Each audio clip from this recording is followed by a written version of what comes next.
الأصدقاء salam alaikum, bonjour ou bonsoir les amis, j'espère que vous allez bien, en tout cas c'est ce que je vous souhaite et pour le meilleur de toutes les situations.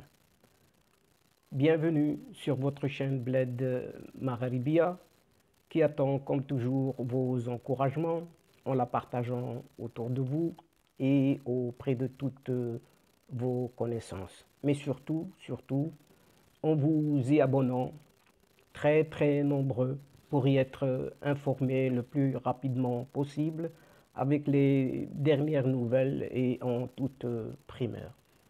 Un tout grand merci de nous recevoir une nouvelle fois chez vous et parmi vous. Cette 136e vidéo vient vers vous pour vous proposer votre ce qui fait débat habituel, c'est-à-dire tout simplement ce qui fait la petite discussion entre nous à chacune de nos entrevues.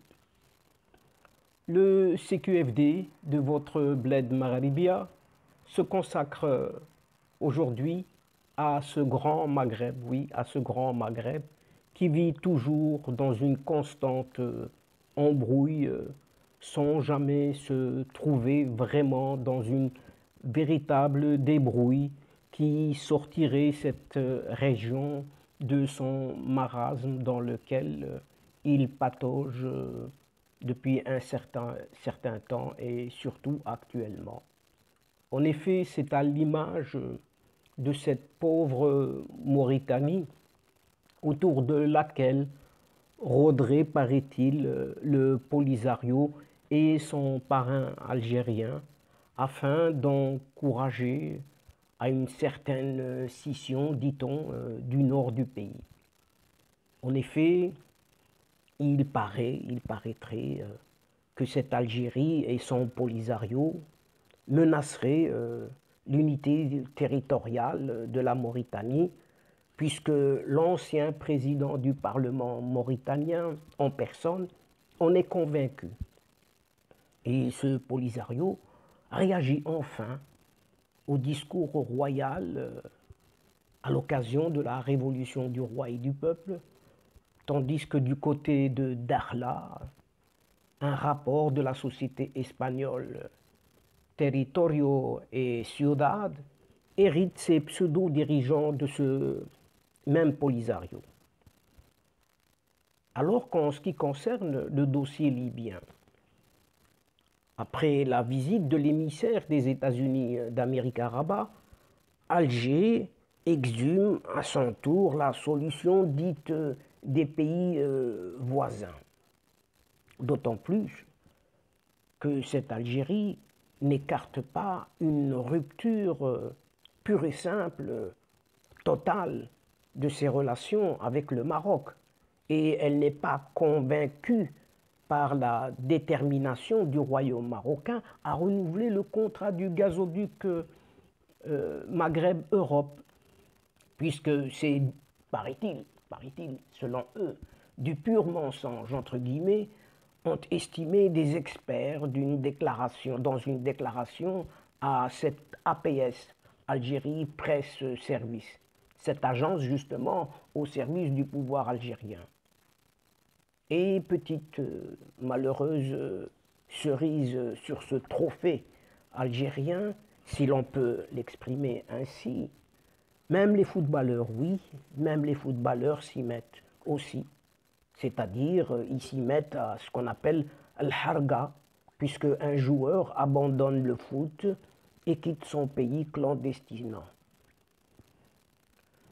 Après cette petite introduction de notre séquence, il appert qu'en Mauritanie, un certain Messaoud Ould Boulkheir, une des voix les plus influentes au pays durant la dernière décennie, a alerté d'un projet ourdi par l'Algérie et le Polisario visant à encourager la scission du nord du pays. Et il déclare: j'ai fait part au président Ould El-Ghazouani de ma préoccupation que la dernière démonstration de force de l'Algérie, ainsi que ce qui s'est passé au passage d'El Guergueret il y a des mois, puisse pousser certains d'entre eux de la région du Nord à saisir cette opportunité, coopérer avec les Algériens et les Sahraouis et annoncer la scission du nord de la Mauritanie, a indiqué dans des déclarations à la presse reprises par le site Al-Anba, l'homme politique qui assure la présidence de l'Alliance populaire progressiste, APP, gauche panarabiste et du Conseil économique et social.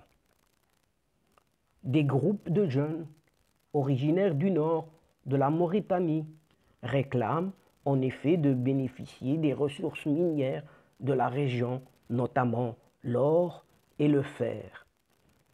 Par le passé, le Polisario avait accueilli dans ses rangs des résidents de Zouérat et ses environs, et Mohamed Khaddad, décédé en avril 2020, était l'un d'eux.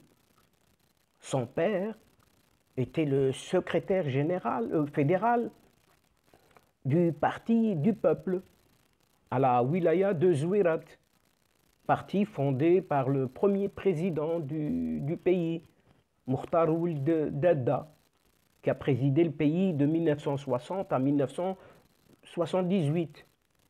Néanmoins, d'autres n'avaient pas eu la même chance, car accusés d'être des espions du Maroc, et ils ont disparu ou ont passé des années dans les prisons du Polisario.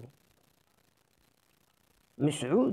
Ould Boulkhir a révélé qu'il a fait part de ses préoccupations lors d'une récente réunion avec le chef de l'État mauritanien, au cours de laquelle il a plaidé pour l'organisation d'un dialogue national, seule solution à même de permettre à son pays de faire face aux défis avant qu'il ne soit trop tard, rapporte la même publication. Une revendication ayant eu l'adhésion de 6 partis tout de même de l'opposition mauritanienne lors d'une réunion organisée le 16 août dernier à Nouakchott. En organisant un dialogue politique qui aborde toutes les questions, y compris la question de la disparition de la Mauritanie. Oui, y compris la question de la disparition de la Mauritanie. J'ai recommandé que tout le monde y participe sans exclusion, a-t-il expliqué. En décembre 2009, ce monsieur Ould Boulkhir, alors président de la Chambre des représentants, tenait d'autres propos. Il avait même condamné les éloges de l'ambassadeur de son pays, de son propre pays, à Rabat, Ould Mohamed Khouna, à la politique marocaine au Sahara.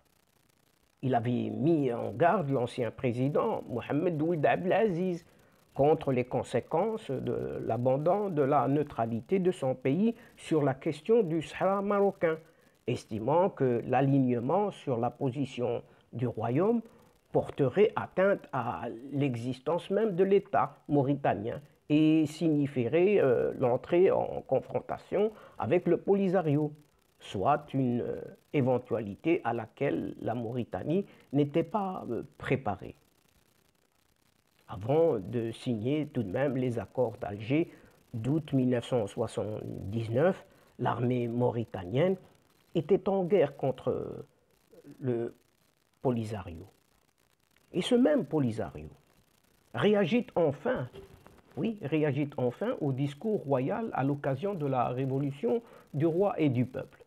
Et ce front Polisario a réagi samedi dernier au discours du roi Mohamed VI à l'occasion de la commémoration de la révolution du roi et du peuple, en fustigeant dans les termes les plus forts son contenu et en le qualifiant de fuite en avant et de refus de se conformer à la légalité internationale. Dans un communiqué, ce mouvement séparatiste a pointé l'intransigeance fondée sur la politique de la fuite en avant, en exposant la région et sa sécurité à plus de tensions et d'instabilité, à la lumière du retour de la guerre au Sahara marocain, dans le Maroc notamment sous le règne du roi actuel, Mohamed VI, est la principale cause. En agissant ainsi, le Maroc a sapé les efforts consentis par la communauté internationale pendant plus de 30 ans, estime le mouvement de ce Brahim Ghali, alias Mohamed Ben Batoj. Pour lui, ou pour qui le discours royal s'est marqué par plus de rejet d'intransigeance et d'insistance à ne pas se conformer à la légitimité internationale et à l'application de ses décisions. Le Front ajoute que le discours porte le sceau du scandale de cyberespionnage. Oui, vous avez entendu, le discours porte le sceau du scandale de cyberespionnage dans lequel le Maroc est impliqué et qui n'a épargné ni ses pays voisins, ni des personnalités politiques, médiatiques et des droits de l'homme, qui même certains de ses alliés traditionnels en allusion, vous avez bien compris, à l'affaire dite Pegasus. La politique expansionniste du Maroc est devenue l'objet de condamnation et de dénonciation par de nombreux pays, personnalités politiques et organisations des droits de l'homme, avant ce même Polisario, qui accuse le royaume marocain d'avoir tenté d'induire en erreur l'opinion publique interne en expliquant qu'il s'agissait d'un complot, oui, d'un complot majeur se tramant contre lui. Et c'est comme cela qu'une nouvelle entreprise espagnole, oui, une nouvelle entreprise espagnole opérant dans ce Sahara marocain et dans le viseur du Front Polisario. Et dimanche dernier, son bras associatif, ce Western Sahara Resource Watch, WSRW, a révélé que les autorités marocaines auraient fait appel à ce groupe espagnol pour la réalisation d'un projet visant à transformer, je vous le donne en mille, la ville de Dakhla en écoville. L'entreprise espagnole, Territorio et Ciudad, spécialisée dans l'urbanisme et l'aménagement du territoire, a réalisé un rapport dans lequel elle a exposé les principaux points d'intervention nécessaires pour faire de Dakhla une ville durable, écrit cette même WSRW, reprise par l'agence Algérie Presse Service, comme par hasard.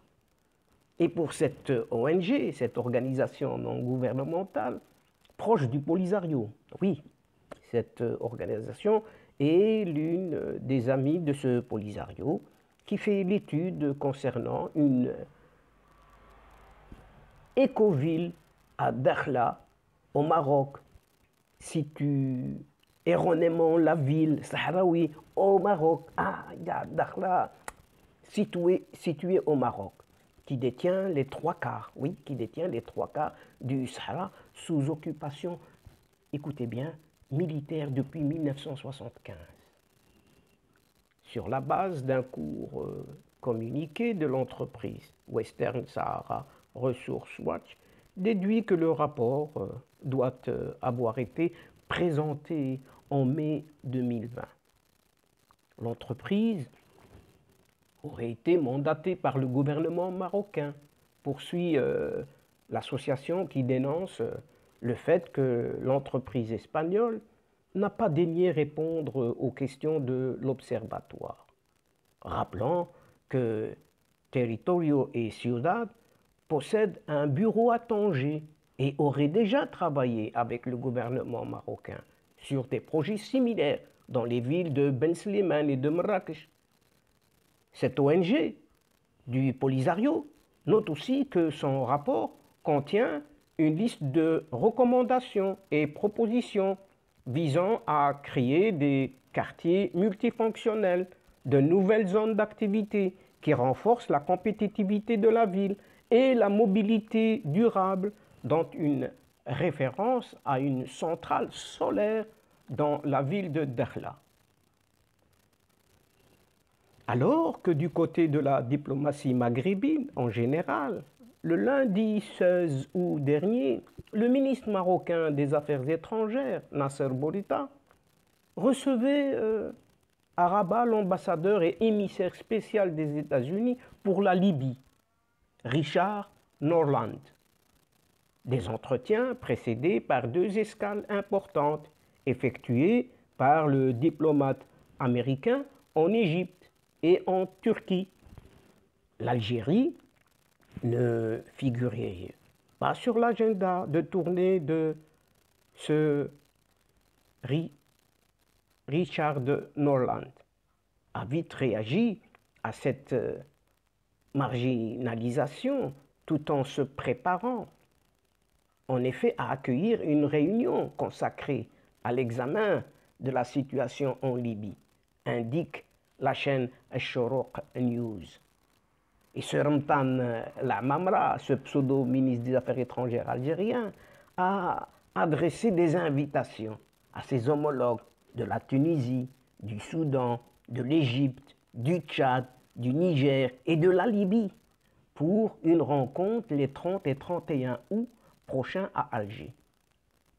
Et cette Algérie exhume donc ainsi la recette si chère à son pseudo-président, cet athée sans foi ni loi des pays voisins de la Libye, comme seule solution à la guerre civile qui prévaut dans la chute du régime de ce Muammar Kadhafi. Immédiatement après la conférence de Berlin, acte 1 de janvier 2020, Alger avait réuni les 6 pays en plus du Mali à une réunion sur la Libye. Pour rappel, à Rabat, l'émissaire américain pour la Libye, Richard Norland, a notamment salué le rôle très utile que le Maroc joue dans la région pour soutenir le processus politique en Libye, ajoutant même que les États-Unis en sont très reconnaissants. Alors que des sources algériennes ont estimé dimanche dernier qu'il devient quasi certain que les choses n'en resteront pas là, dans le cadre des tensions diplomatiques entre le Maroc et l'Algérie, décidément. Samedi 21 août dernier, en infirmant des déclarations d'une responsable marocaine, des sources algériennes ont laissé entendre que le contrat du gazoduc Maghreb-Europe, qui transporte le gaz algérien vers l'Espagne via le Maroc, pourrait ne pas être renouvelé à l'issue de son expiration le 31 octobre prochain, écrit le média algérien TSA. Revenant sur les récents développements depuis les propos de l'ambassadeur du Maroc à l'ONU, Omar Hillel, sur l'autodétermination de la Kabylie, le média évoque le rappel de l'ambassadeur algérien pour consultation. Ces sources affirment que l'étape suivante devrait logiquement être la réduction de la représentation diplomatique respective au niveau des chargés d'affaires. Elle n'exclut pas de voir Alger, au vu de la gravité des griefs retenus à l'égard de Rabat, passer directement à la mesure extrême de la rupture totale des relations avec le Maroc. Toutes les options sont désormais sur la table, y compris celle de la rupture totale des relations diplomatiques entre les 2 pays. Les relations entre l'Algérie et le Maroc ont quasiment atteint le point du non-retour, insiste-t-on. Et ce média, ce fameux TSA, conclut que la détérioration inexorable des rapports entre les 2 voisins a été accentuée par le contexte régional marqué par l'affaiblissement de la médiation arabe qui intervenait auparavant pour atténuer les effets des déclarations hostiles sur les relations entre l'Algérie et le Maroc. Et à cela, il faut encore rajouter ce fameux dossier du gazoduc Maghreb-Europe, dont il en est dit que même s'il n'est pas à son premier mensonge, en s'aventurant sur le terrain économique en général et gazier en particulier, qui semble lui être méconnu. Le Mrzen, oui, le Mrzen, commet deux autres mensonges, indiquent ces experts algériens de l'APS, cette Algérie Presse Service. En effet, ces experts ont relevé, paraît-il, que l'Algérie n'a toujours pas décidé de reconduire ce contrat à l'expiration le 31 octobre prochain et de souligner que le Maroc tout de même pompe 800 millions de mètres cubes de gaz pour ses besoins qui viennent s'ajouter aux royalties qu'il prélève au titre du droit de passage du gazoduc. Et les mêmes experts ont rappelé que l'Algérie exporte également du gaz par un autre canal totalement nouveau, à savoir ce fameux gazoduc Medgaz à partir de Bninsaf. Pour mémoire, et en prévision d'un éventuel arrêt par le Maroc du passage du gaz vers l'Espagne, les directeurs des sociétés Sonatrach et de Naturgy se sont engagés début juillet dernier, à l'occasion d'une réunion organisée à Oran, pour la mise en service de l'extension du gazoduc Medgaz pour l'automne prochain. Et l'accord prévoit une augmentation de la capacité du gazoduc de 25%, de plus à partir du quatrième trimestre de 2021. Medgaz est détenu à hauteur de 51% par la compagnie algérienne Sonatrach et 49% revient au groupe espagnol Naturgy. Et jeudi passé, la directrice de l'Office national des hydrocarbures et des mines, cette fameuse ONHYM, a affirmé la disposition du Maroc à renouveler le contrat du pipeline Maghreb-Europe. Elle déclare « C'est notre volonté, telle que nous l'avons exprimée verbalement et par écrit, publiquement et dans les discussions privées, toujours avec la même clarté et la même constance », a précisé Amina Benkhadra. Et enfin, pour conclure notre séquence d'aujourd'hui, il revient de cette Algérie, de ces petits vieux caporaux. Même le football, oui, même le football algérien fait des siennes, puisqu'il n'est pas épargné par ce qui est appelé al-harga. Oui, cette immigration clandestine. Car un nouveau joueur, oui, vous avez bien entendu, un nouveau joueur professionnel vient de fuir son club et son pays pour l'Europe. Le comble, quoi. Et oui, le comble des choses, tout simplement. Même le football, oui, même le football, il est lui aussi victime du phénomène de ce qui est appelé al-harga, qui frappe la société algérienne dans son ensemble, puisque dernièrement, même un joueur de football professionnel de l'USM Al-Harrach a quitté son pays pour rejoindre clandestinement l'Espagne, d'après les informations du journal An-Nahar. Le milieu de terrain, Ramzi Boussiala, se prédestinait pourtant à un bel avenir dans le monde du football, mais a préféré fuir tout simplement cette Algérie, suivant l'exemple d'autres, tels que celui de Chabbati, Rachid et de Taher Arouillet, qui ont eux aussi quitté leur club respectif de l'entente de Msila et de Shabab de Boumerdes pour rejoindre l'Europe. Alors où est l'embrouille? Avec quelle débrouille? dans un Maghreb défini par ce genre de phénomène. N'est-ce pas malheureux? N'est-ce pas malheureux? Oui, pour une Algérie qui se dit nouvelle. Oui, elle se dit nouvelle. Elle se gargarise par cela. Mais alors, par quoi l'embrouille ou doit-elle se débrouiller? Non seulement cette Algérie, mais à cause d'elle, tout ce Maghreb. Et donc, chers amis, c'est ici que prend fin la séquence d'aujourd'hui, en prenant congé de vous, mais néanmoins, nous espérons vous retrouver très bientôt, avec un très grand plaisir, comme d'habitude, au travers de votre Ce qui fait débat habituel, tout simplement ce qui fait la petite discussion entre nous à chacune de nos rencontres. En tout cas, je vous adresse un tout grand merci pour votre confiance, pour votre fidélité, votre patience, mais surtout pour votre participation, à nous suivre jusqu'au bout et à nous écouter et écouter vos séquences vidéo.